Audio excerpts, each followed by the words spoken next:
Watching the world burn, September 4th, 2024.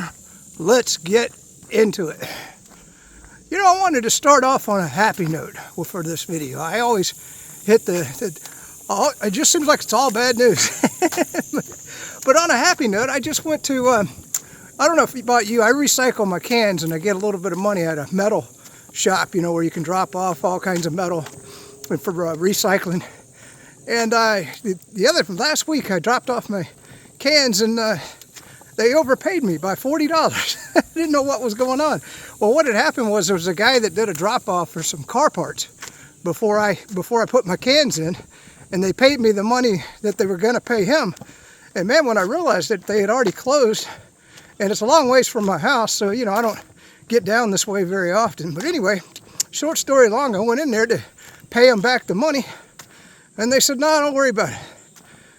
I said, "Okay, so I'm just trying to be honest, because I was a bit worried. They got my name, and I had the name of the guy they were supposed to pay, so I thought, well, I want to keep that relationship going. It's not, also it's about being honest. One of the things I've always had a policy on is if I ever lose my wallet, and you give it back to me, I always give the cash in the wallet as a reward, and I've tried to do that a couple of times. I hate to admit how many times I've lost my wallet, but a lot of times they won't accept. They say, no, I don't want your money. So there are good people out there. That's all I wanted to say. That's why I wanted it a happy story. The other, I don't know if you could call this a happy story, but it is. I've been, ever since I broke my neck and the battle axe left, the ex-wife there, I've been in full recovery mode, financially, physically, and house-wise. My house was abandoned for 9 months. I've had to do nothing but work on the house, and I did some big projects. We've talked about a lot of that stuff. But anyway, I'm kind of hit a hurdle today, actually, where I'm kind of looking around going, all the projects that I really was worried about, I'm pretty much done. I can kind of move into some different things. I've been making these videos just as a hobby, so I'm going to be scaling back these videos and working on a website. And the reason that I thought about that was, everybody's talking about VPNs. VPNs, in Brazil, they're going to fine you $10,000 if you use a VPN. Well, you don't need to use a VPN. You can use SSH. And so what I want to do is I'm going to go ahead and have some fun and go try to get a new website up. It won't take me that long with Joomla 4. By the way, that's the best tool. I've seen a lot of Wix advertisements. It's up to you. Wix would be a lot quicker way and be a lot less difficult, but if you use Joomla and learn your way around it, everything's versatile. You can have uploads, and all you got to do is buy the storage. You can have your own video server, everything. Everything's possible with Joomla. But anyway, so that's where, so I'll be putting up less and less videos, talking about things. Like I said, it was just a hobby. I wanted to learn how to do it. I wouldn't say I'm an expert. There's a lot more that I could learn, for sure. But anyway, it's going to take me a while to relearn Joomla. I haven't worked in Joomla in a long, long time. So I just wanted to get the happy news out of the way. This was a hell of a story. Right here was, I don't know, you ever watched that movie, The Omen? If you haven't watched it, I can't say I recommend it. It's very disturbing. It's kind of like The Exorcist, that movie. It's one of those, when you watch it, you go, oh man, I'm not going to sleep for a week, man. Or Friday the 13th hit me that way, the original one. God, that was a hell of a movie. But anyway, so The Omen, Damien was the Antichrist, and as a kid, he was an evil little bastard.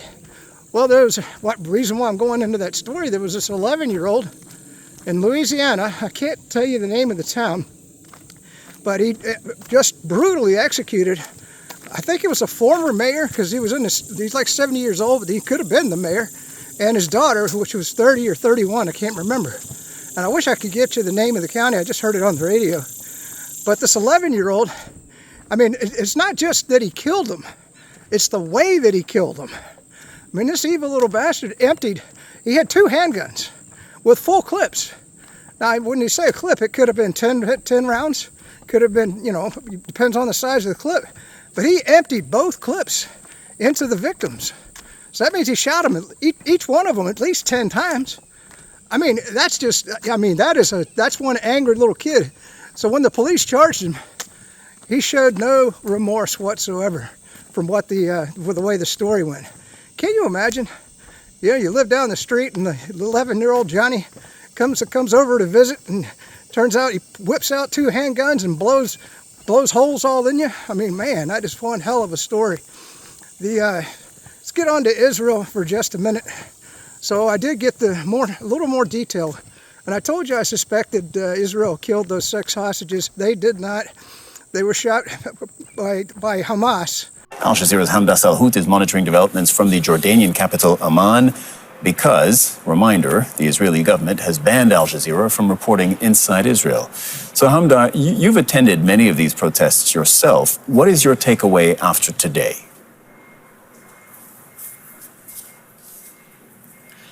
Well, this is certainly a shift in how Israelis are viewing their anger against Israel's government. Look, for months, we've been covering these demonstrations. We were previously on the ground listening to family members of captives expressing how tired they were of Netanyahu's inability to secure a deal. But now it's a little bit different. The tide has shifted, and that's because of the captives that were retrieved, their bodies rather, from southern Gaza over the weekend. Now, according to Israeli army intelligence, those captives were still alive just a few days before. And according to leaks within Israeli media and from Hamas officials, a lot of those captives were actually going to be on a list to be released within the first phase of a ceasefire deal that never happened. So the family members of captives are blaming Netanyahu directly for their deaths, saying that he is the reason why there hasn't been a deal. So there's been a lot of anger, and we've seen these demonstrations in unprecedented numbers,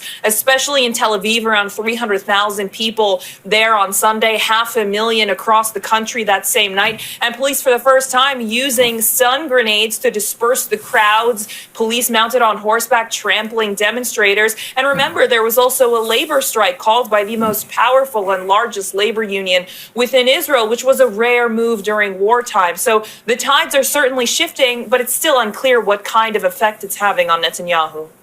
Hamda, in the face of that popular anger, the Prime Minister doubled down on keeping troops along the Gaza-Egypt border, the Philadelphia corridor. And that, as we know, is possibly the biggest impediment to getting a ceasefire deal done. Netanyahu claimed that Israel needs to stay there for security reasons, needs to keep troops along the corridor. But his former defense minister, a former defense minister, Benny Gantz, just said, actually, no, Israel doesn't need that for security purposes, very publicly. Tell us more. Well, that's right. Netanyahu doubling down in a press conference on Monday, saying that Israel's presence at the Philadelphia corridor to ensure there is no sort of weapons smuggling from Egypt is critical if there is a deal. But Benny Gantz, remember, a former member of the unity government, a former member of Israel's war cabinet that was dissolved after he decided to leave and step down because of disagreements with how Netanyahu was handling the war. So Benny Gantz is essentially saying that he's a former defense minister. He's a former military chief of staff. He knows how the army works. He knows what they need. And it's not a presence at the Philadelphia corridor. It's not an occupation there, that there could be other mechanisms in place to ensure that the weapons smuggling perhaps doesn't happen, but that troops on the ground are not needed. And this is very publicly from someone who has said that everything Netanyahu is saying up until this point is wrong and also a lie. Hamda Salhout reporting from Amman, Jordan. Thank you very much, Hamda. But it was, the cause was that Israel was going in on a rescue mission. Now, the questions that I have is, number one, how did Hamas find out that they were coming in to rescue the hostages? So that'd be my first question. That means that Israel or Hamas had a spy in the IDF, right? I guess. I don't know how they'd find out. So that's just one little tidbit. The other one, the other Israeli story was Hezbollah just shot, I think it's like 60 more missiles into Israel. And if you know, the propaganda was that Israel went in with 100 planes and blew up, 90% of the Hezbollah rocket launchers and everything, and then we come to find out that they really didn't. Those rocket launchers, from my understanding, obviously I'm not in Lebanon, but they're underground. So they're saying that that whole bombing run was just just all shows, just so that they could put out some propaganda, and that very few rocket launchers were actually damaged or destroyed. So I just wanted to add that into the story. Somebody corrected me. I guess I've been calling him RFK Jr. He's not RFK Jr. It's Bobby Kennedy Jr. Anyway, I just slip of the tongue. The other story is Ukraine, and I don't know. The only thing I got to add is Russia's just mowing them down. I think they're saying they killed more Ukrainians in the last 24 hours than any day of the war. I mean, that's huge. So I mean, that battle's really going down. If you want to know every stinking detail about what's going on in Ukraine, go over to Alexander of the Duran and watch his show. What's his last name? I want to say Mayorkas, but that's not right. I don't think. But anyways, just look up Alexander or the Duran, and you'll get his name. And not the Duran show. That's him, and Alexander does that with Alex. They do it together. I'm talking about Alexander's own show, and man, I watched that. It's like an hour long, man. And I don't know how he learns how to pronounce all the towns. I mean, he's going, well, at this, and he's pronouncing all these Russian names and Russian towns. That guy is one smart dude, man. So anyway, that's just, I hate throwing you on to other people's channels, but you want all the news about Ukraine. I mean, he blows my mind with the stuff that he comes up with reading, and I don't know how in the hell he gets onto all these websites and gets all the information that he does. He also did an explanation about Mongolia. Now, if you didn't know, Putin was just there, and I didn't know, I don't know much about Mongolia. One thing that Alexander pointed out, I did not know this, the Soviet Union and Mongolia fought the Japanese during, at the beginning of World War II, in a joint, some huge battle took place. I had no idea that the Soviet Union and Mongolia fought the Japanese. Think about it. I'm went all the way through college, all the way through high school. Nobody ever taught me that. I just thought that was real interesting. And then, of course, why Putin was there. They're going to be bringing a pipeline from Siberia and down through Mongolia into China. And I guess they wanted the blessing, and then they're going to give Mongolia transit fees. So that'll be good for everybody involved. And that'll definitely put a lot of money in Russia's coffers. I'm sure you probably heard that Turkey has applied to the BRICS. Now, we got that meeting coming up here in October. And I don't know, man. You tell me. I think this could be when they announce some sort of transactional system that's going to bypass SWIFT. I don't know if because they've been working on this for many years, It's just now that it went on steroids when the United States decided they were going to sanction everybody in the whole damn world. Nobody wants to use the dollar no more. So everybody's going for BRICS. Saudi Arabia, you name it. So that's going to be a huge event. Assuming that we don't have global thermonuclear war before then, I still worry that when Ukraine crumbles and our evil leaders here in the United States get desperate, that they're going to start using tactical nukes to recover the situation. And that's my biggest concern, because I can't see them taking that bloody nose, especially before the election, and just letting it stand. So, and that'll mean that could be the end of the world right there. The other story was, of course, that Russia, it's been a big story. They launched a ballistic missile and they hit a school. And we start the hour with breaking news from Donetsk City, where at least 3 people have been killed and 6 others wounded in the latest Ukrainian attack. Kiev's troops shelled a busy market full of civilians. Our correspondent Murad Gaziev has some distressing images from the scene. We're at the market, which was struck by Ukrainian artillery just over an hour ago. The bodies are still here, covered with blankets. Rescuers and investigators and emergency service workers are currently clearing the scene, but we've moved away a little bit for security reasons, but it has all the hallmarks of a senseless strike. There's no military targets. There are no military targets anywhere near here. There's only an open-air market, a highway, and residential neighborhoods around us. This is one of the westernmost outskirts of Donetsk city. And while Russia's capture of Avdiivka and subsequent advance has forced Ukrainian artillery back, they still sometimes risk bringing artillery closer just for strikes such as these, senseless and bloody. Perhaps this is what counts for revenge among Ukrainian elites. Yesterday, Russia struck a training facility, the 179th training center of the Ukrainian armed forces, killing an estimated 53, this is according to official data provided by the Ukrainian government, their own admission, 53 Ukrainian soldiers killed, more than 270 injured, although it is very likely, even according to Ukrainian media, that these numbers are understated, that in reality they are much higher, especially the number of those killed. The facility that was struck in Poltava city, the facility specialized in training highly demanded specialists in electronic warfare, in signals, communications, as well as in radar location, and also operators of unmanned aerial vehicles, as in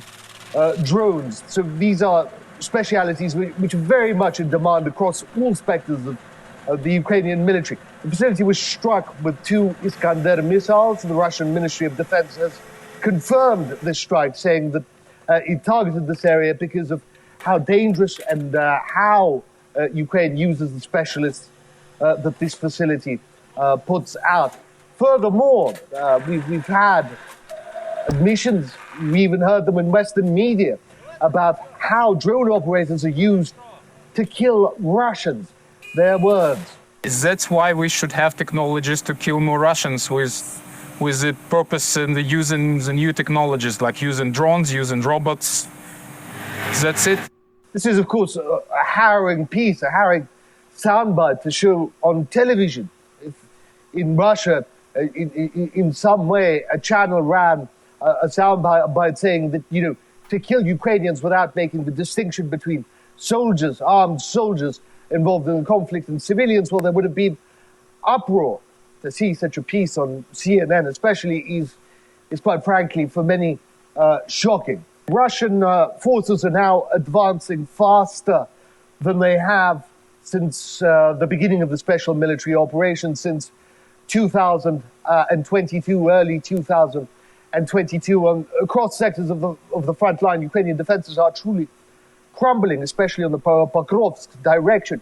Russian forces in the Pokrovsk theater are now about 7 kilometers away from the city of Pokrovsk, which is a major settlement and a hub for Ukrainian defenses. It is about the same size and the same population, to give you some reference, as Bakhmut, and Russian forces are streaming towards it. Previously, we had seen village after village falling. We've been to Cheretina ourselves. We saw how the settlement was taken. We saw when I say that Ukrainian defenses are crumbling, it isn't so much that they're crumbling, it is that Russian forces are driving through them. It is fierce, bitter fighting. There is bitter resistance among Ukrainian troops, but their main problem remains. Their main problem is that they're running out of men, motivated men, frontline fighters, assault troops who are prepared to stand for the last, instead flooding the trenches with mobilized, drafted troops who would rather be anywhere else, and at the first signs of assault, they usually pick up their things or abandon their weapons and pull back, run away. Nevertheless, it is very difficult fighting. It is intense fighting, but Russian forces expect to reach the city of Pokrovsk in a matter of weeks. I want to say it was in Kiev, but anyway, and I guess there were some Polish instructors there, and I don't know how many people they killed. It was like 80 or so. The students and a couple of civilians. And Russians do take care to not kill too many civilians, but I guess this strike was a little bit different in that it killed more civilians than anything they've done before for a while anyway. And so, but yeah, they got those Polish instructors, and I don't know how many other NATO personnel were there, but that was crazy. Just crossing the road here. So that's another story out of Ukraine. I know the other question that I had was, did Israel kill the Hamas soldiers that murdered those hostages? I haven't heard anything about that. You know, everybody just talks about the fact that some hostages were killed, and but they never say whether they got the Hamas people that did it. I'd be real curious about that. So anyway, maybe we'll hear something one of these days. So Glenn Beck just was on, and he was listing all the sanctuary counties and where we know the Venezuelan gangs are operating, like in Aurora, Colorado, where they've taken over some apartment buildings there. You know, my question is, where are the police? Why didn't the governor, I guess it's a Democrat governor in Colorado, why didn't he just send in the National Guard? You know, I guess that maybe I don't know. It doesn't make sense to me, but I was real proud of the fact that not one county, by the way, Virginia was terrible, so was Washington, D.C. Of course, we know that California, I mean, pretty much everywhere in California, New York, just about everywhere. But the Virginia one surprised me. North Dakota, that surprised me. Of course, Washington State, Oregon. You know, the places that you know. There's only one town in Louisiana that was New Orleans to avoid. And then, but the one that I thought was great, he didn't list one county in Florida or one county in Texas. Now, speaking of Florida, I don't know if I've been talking about the real estate here. And there was another video that I saw where the bottom is dropping out of the real estate market in Miami. I mean, my God, you know, some of those homes were selling, you know, just regular house like mine, selling for $1.2 million, and they've come way down in price. I mean, I'm talking like down to $700,000 or $600,000. Still, if you bought it years ago, you're still making a profit. But man, that's a hell of a, you know, that's a shaving of 40 to 50%. So, and then they were talking about other places in Florida that the real estate's dropping, which I hope it drops here in Central Florida. That'll lower my real estate taxes, because I have no plans to buy any real estate for a while, unless silver. By the way, silver was at 28.32. Gold's just over 2,500, just to throw out the price. I wish I could buy some silver, but I'm paying down debt at the moment. Getting back to putting up the website, one of the things I want to teach you how to do, and you can do this, is how to set up an SSH server. Okay, and then if you have any friends in one of these countries like Australia, or let's say in Brazil, or we may reach the point where we need friends in other countries. Like if you got a friend in Russia, that'd be good to have, because they could set up an SSH server, and then you just tunnel into it from here, much like a VPN, and then you use their server to go out and surf the internet through your connection. And I doubt any governments are going to pick up on SSH servers. They're looking for VPNs right now, if they're looking at all. So, you know, that way you can get somebody in Brazil on the internet using a SSH server. Now, on your phone, you can use PuTTY and actually tunnel your phone into that SSH server. The reason, and I've got the whole chapter, the SSH chapter, that when I get the website up, I'll put it up so that and if you read it from beginning to end, it'll teach you everything you need to know and then some about SSH. SSH is not only good for getting out on the internet, it's good for transferring files. So, you know, there's a lot of good uses for SSH. Of course, you're going to need Linux, and you can use a virtual machine for Linux, VirtualBox, and that'll be the next chapter I'll put up, is how to set up virtualization. I mean, you got to have enough computing power to be able to run a virtual machine, which is just an operating system on top of an operating system. That's what virtualization is. And so we can set up some, and by the way, you can, for the SSH server, you just need an old computer. You could go to one of these computer shops and pick up an old Dell or something, you know, something for, you know, let's say $500, you know, and that's all you need. And then the good thing about those old computers is they don't use a lot of power. So you can leave that SSH server on and not be consuming a tremendous amount of power so that people can use it from around the world. Anybody you knew in another country that's censoring everything. You know, I have a feeling that we're going to reach the point where the entire West is completely censored. And the only way we're going to be able to get on the internet is if we know somebody in Russia, perhaps even China. I'm not sure how much access they have to the free internet. I know that certain applications are blocked in China, but and I'm trying to think of who else. Well, Iran may have. You could probably get an SSH server in Iran. I'm sure they would want to give you access to the internet. So there's all kinds of possibilities that we're going to have to use, because once the West goes full commie, which it looks like we are, we're going to need the free nations like Russia, China, Iran. Hell, even North Korea, maybe. You know, well, probably South Korea would still have access to the internet. I don't know. You know, so if you knew somebody in South Korea and to get them to set it, or you could set up the SSH server and then just ship it to them. All they got to do is plug it in, start it up, and you can set it up to automatically start up SSH. Just something, food for thought there. Food for thought.